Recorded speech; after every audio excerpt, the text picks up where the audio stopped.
Assalamualaikum warahmatullahi wabarakatuh. Perkenalkan, kami dari kelompok 7 akan membahas tentang gerakan pembebasan dalam Islam. Kami beranggotakan Sundari, Sari Purbaning Cahyo, dan Alfi Humairah. Yang pertama, membahas tentang apa itu modernisasi. Secara etimologis, modernisasi berasal dari kata modern yang telah baku menjadi bahasa Indonesia dengan arti pembaruan. Oleh karena itu, modernisasi juga bisa disebut dengan pembaruan. Dalam masyarakat barat, modernisasi mengandung arti pikiran, aliran, gerakan, dan usaha-usaha untuk mengubah paham-paham, adat istiadat, dan institusi-institusi lama, agar semua itu menjadi sesuai dengan pendapat-pendapat dan keadaan baru yang ditimbulkan oleh ilmu pengetahuan dan teknologi modern. Kerangka dasar yang berada di balik pembaruan Islam secara keseluruhan mencerminkan pembaruan pemikiran dan kelembagaan Islam sebagai prasyarat bagi kebangkitan kaum muslim di masa modern. Intinya, tanpa adanya perombakan pemikiran, tidak akan bisa terwujud bentuk-bentuk pembaruan yang lain, seperti halnya dengan bidang pendidikan Islam. Selanjutnya, membahas tentang gerakan pembebasan Islam menurut Muhammad Abduh. Syekh Muhammad Abduh, nama lengkapnya adalah Muhammad bin Abduh bin Hasan Khairullah.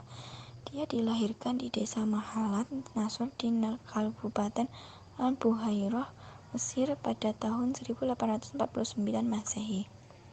Dia berasal dari keluarga yang tidak tergolong kaya, bukan pula keturunan bangsawan. Ayahnya dikenal sebagai orang terhormat yang suka memberi pertolongan. Kelahiran Abduh bersamaan dengan masa ketidakadilan dan ketidakamanan di Mesir yang dijalankan oleh pemerintah. Gerakan awal kebangkitan Islam mengalami signifikansinya pada figur Muhammad Abduh pada tahun 1849 sampai 1905 Masehi. Pembaruan yang digagas Muhammad Abduh mempunyai dampak yang luas dan menentukan terhadap perjalanan mutakhir sejarah Islam. Modernisasi dan modernisme Abduh itu termasuk dalam bidang pendidikan. Tidak dapat dipahami secara lebih tepat ketika tidak ditelusuri latar belakang umum keadaan umat Islam dan bangsa Arab terutama saat menjelang akhir abad ke-19. Abduh melihat bahwa salah satu penyebab keterbelakangan umat Islam yang amat memprihatinkan adalah hilangnya tradisi intelektual yang ada pada intinya ialah kebebasan berpikir. Pendidikan pada umumnya tidak dapat diberikan kepada kaum wanita sehingga wanita tetap dalam kebodohan dan penderitaan. Abduh berpandangan bahwa penyakit tersebut antara lain berpangkal dari ketidaktahuan umat Islam pada ajaran agama yang sebenarnya, karena mereka mempelajari dengan cara yang tidak tepat. Menurut Abduh, penyakit tersebut dapat diobati dengan cara mendidik mereka dengan sistem pengajaran yang tepat.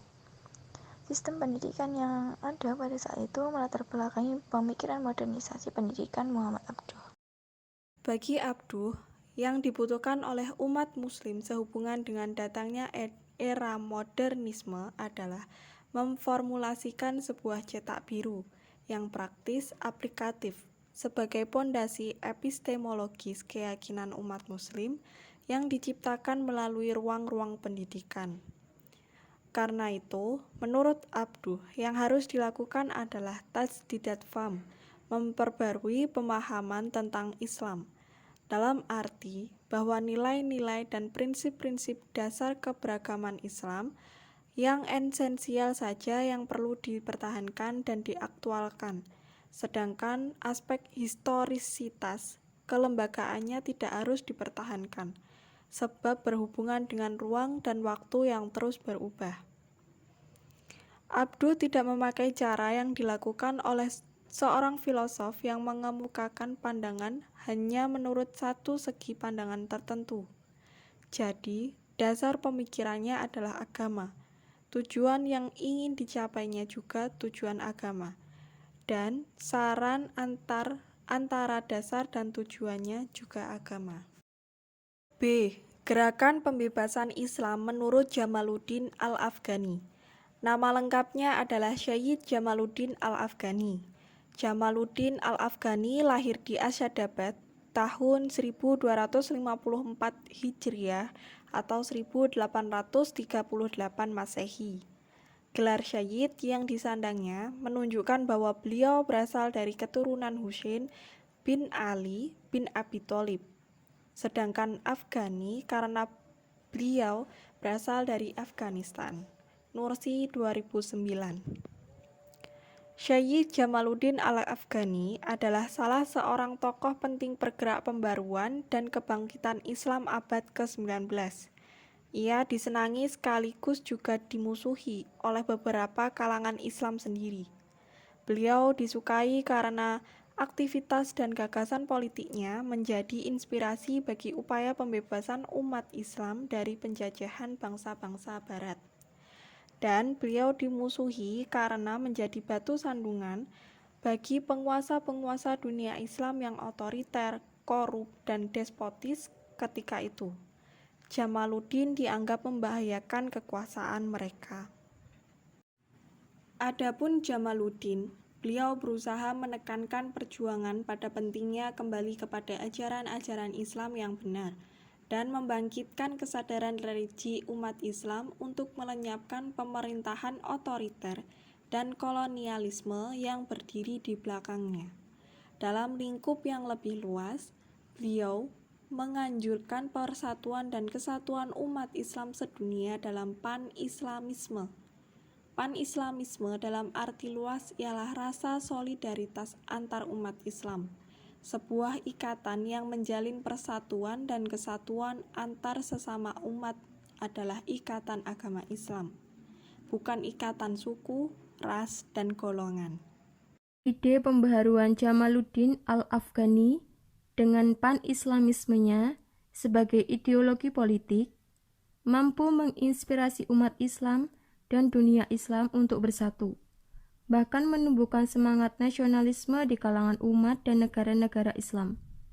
Sebagai bukti konkret, dunia Islam mampu mewujudkan lembaga-lembaga resmi yang beranggotakan negara-negara yang berpendudukan Muslim sebagai wadah untuk membicarakan kepentingan Islam dan dunia Islam seperti OKI, CIC, dan lembaga lain yang dianggap relevan dengan perkembangan zaman dan kebutuhan umat dan dunia Islam sampai hari ini.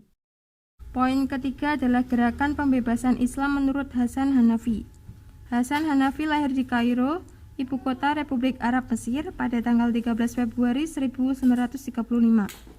Keluarganya berasal dari Banu Suaif, salah satu provinsi di Mesir bagian selatan. Namun kemudian mereka pindah ke Kairo. Hanafi berasal dari keluarga pemusik.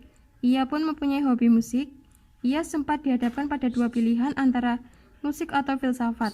Ia memilih filsafat karena baginya ide-ide filsafat bagaikan musik selalu menghiasi telinganya. Hasan Hanafi merupakan cendekiawan Mesir yang menyerukan gerakan pembaharuan sebagai pemikir revolusioner. Hasan Hanafi memiliki konsep pembaharuan Islam dengan titik awalnya adalah tradisi Islam. Kemudian Hanafi merumuskan konsep kiri Islam yang bertujuan untuk membangkitkan semangat dan kebanggaan terhadap tradisi umat Islam untuk melawan dominasi Barat di kawasan Timur. Secara singkat, kiri Islam bertopang pada 3 pilar dalam rangka mewujudkan kebangkitan Islam, revolusi Islam atau revolusi Tauhid, dan kesatuan umat. Ketiga pilar tersebut adalah sebagai berikut. Yang pertama, revitalisasi tradisi Islam. Tradisi menurut Hanafi dapat ditentukan dalam berbagai level. Upaya pembaharuan yang dicetuskan Hanafi dimulai dari tradisi itu sendiri, tidak dari yang lain. Konsentrasi Hanafi dalam pembaharuan terletak pada tradisi umat Islam. Yang kedua, oksidentalisme, menentang peradaban Barat.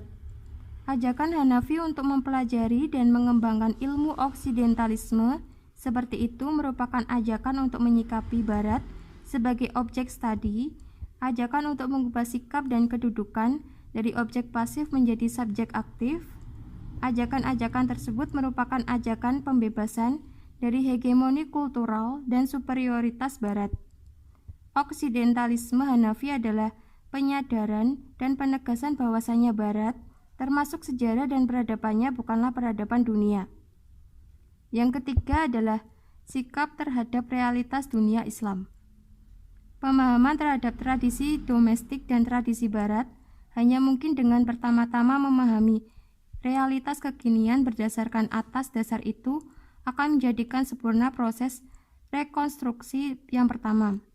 Oleh karena itu, Harus ada klasifikasi yang detail bagi persoalan-persoalan, tuntutan-tuntutan, dan kebutuhan-kebutuhan realitas yang mungkin sebagai neraca analogis bagi pemahaman terhadap konstruksi tradisi klasik dan alternatif terhadap tradisi barat. Sekian presentasi dari kelompok kami. Kurang lebihnya mohon maaf. Wassalamualaikum warahmatullahi wabarakatuh.